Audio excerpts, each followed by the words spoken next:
How to survive a war. War can be an incredibly dangerous and stressful time, but you can increase your chance of survival by gathering supplies and finding somewhere safe to take shelter. If your home is in an active war zone, relocate to somewhere safer, like a rural area or small town away from the fighting. Or, if traveling isn't safe, find shelter in the basement of a strong, brick building, which will be able to withstand damage. Stay away from fighting as much as possible and don't touch any strewn materials, since they could be unexploded weapons. Bring essential supplies with you like your valuables, non-perishable food, water, medicine, hygiene products, and a radio to stay updated on the news. Additionally, you'll want to have a first aid kit on hand if anyone gets sick or injured. Step 1. Move to an area far from the fighting if you can. Unfortunately, your home may become unsafe in the event of a war or invasion. If your area is no longer safe, do your best to relocate and find another place to live.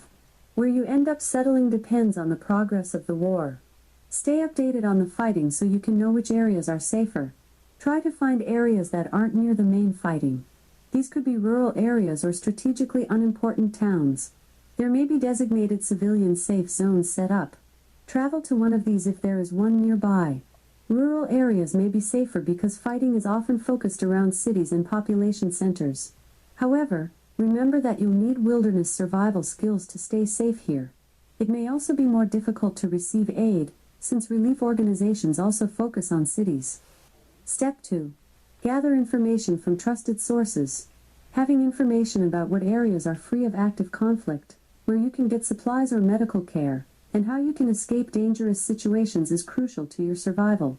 Only believe information provided by trustworthy NGOs, journalists, or authorities in your region. During an invasion, disinformation can be used as a tactic to frighten or otherwise destabilize the population. Be careful believing news you hear from unverified accounts on social media or by word of mouth. Step 3. Take advantage of opportunities to learn how to protect yourself.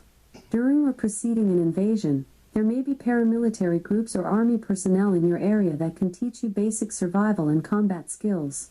These skills can mean the difference between life and death, and joining a training session is an opportunity for you to learn new skills. If you aren't looking to learn how to fight, these groups can also give you survival advice tailored to the region you live.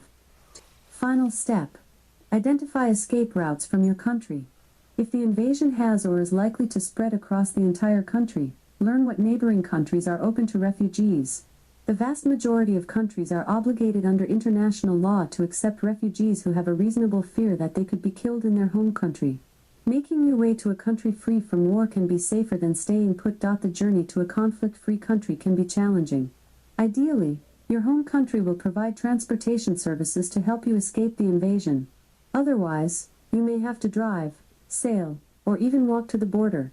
When escaping your country, bring passports or other identification documents. It may also be wise to take small valuables that you can keep hidden in exchange for cash or supplies if needed. Without ID, other countries may prevent you from entering. Getting in touch with friends or family members who live outside of your home country can connect you to opportunities to escape your country.